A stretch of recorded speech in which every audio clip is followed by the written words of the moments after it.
ताज्या बातम्यांसाठी महान करेला सबस्क्राइब करा आणि बेल आयकॉनला क्लिक करा। दौलतचा लिलाव होऊ देणार नाही, दौलत सभासद शेतकऱ्यांचा येलगार।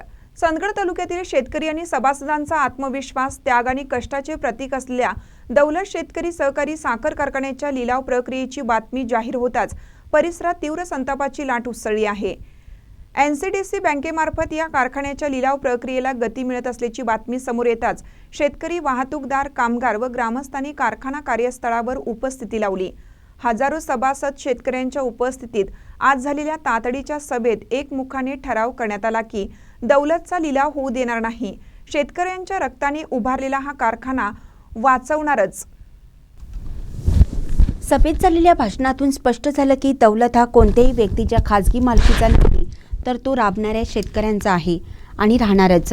जर दौलत कारखाना एखाद्या पैशाने बळकट मालकाच्या हातात गेला तर शेतकरी आपल्या स्वतःच्या घामाने उभारलेल्या कारखान्यात नोकर बनेल, हे आम्हाला कधीही मान्य नाही, असं ठाम मत व्यक्त करताना ॲडव्होकेट संतोष बळवीकर यांनी शेतकऱ्यांच्या मनातील रोष शब्दात मांडले।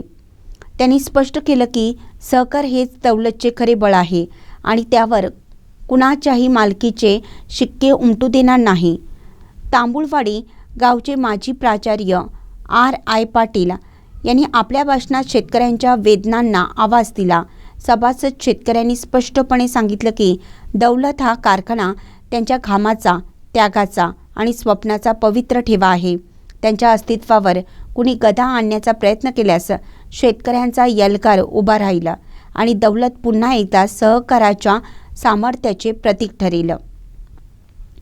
सभेत ॲडव्होकेट संतोष मळवीकर, शामराव मुरकुटे, RI पाटील, पांडुरंग कांबळे, मधुकर कांबळे, गंगाराम शिंदे, एकनाथ पाटील, चंद्रकांत कांबळे, पांडुरंग गायकवाड, संभाजी चौथे, JB सावंत, रामा वांद्रे, मधुकर करडे, ज्योतिबा पाटील, सचिन कदम, कृष्णा पाटील, मोहन आमरुळकर, परशुराम नाईक, सागर पाटील, विनोद पाटील, जयवंत गावडे, प्रताप पाटील, सुरेश गायकवाड, रमेश पाटील, शिवाजी कांबळे, संतोष बेळगावकर, अमित हरकारे व तसेच इतर शेतकऱ्यांनी आपल्या भावना भाषणातून व्यक्त केल्या।